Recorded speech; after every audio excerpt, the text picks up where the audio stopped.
na ng petition for divorce sina Geneva Cruz at Casey Montero sa Amerika kung saan sila ikinasal. Pero pag-amin ni Geneva, mahirap palitan si Casey dahil sa pagmamahal na ipinakita nito sa kanya at sa kanyang anak na si Heaven. Makichika kay Lars Santiago. Tututukan na nina Geneva Cruz at Casey Montero ang kanilang relasyon. Inaayos na nila ang kanilang divorce sa Amerika kung saan sila ikinasal.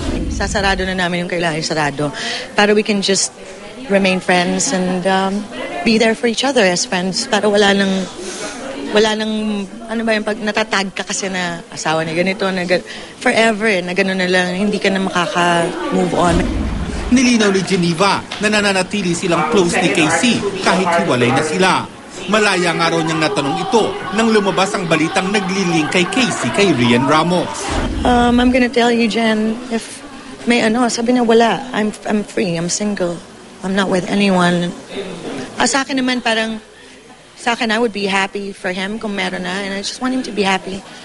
Hindi rin ikinakaila ni Geneva na may mga lalaking umaali-aligid sa kanya. Pero tila mahihirapan kay Jen ang mga ito.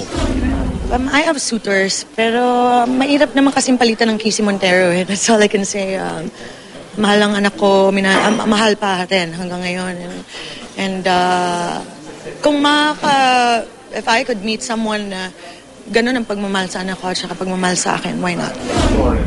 Sa ngayon ay puro karir lang ang hinaharap ni Jen. Kasama siya ni Nakuli Desma, Basil Valdez at iba pang singer sa charity show na Mad for Music sa March 29 sa Big Dome.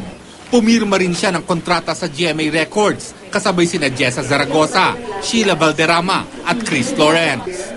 Pumirma para sa GMA Records sina Executive Vice President Felipe S. Yalong at GMA Records Executive Rene Salta.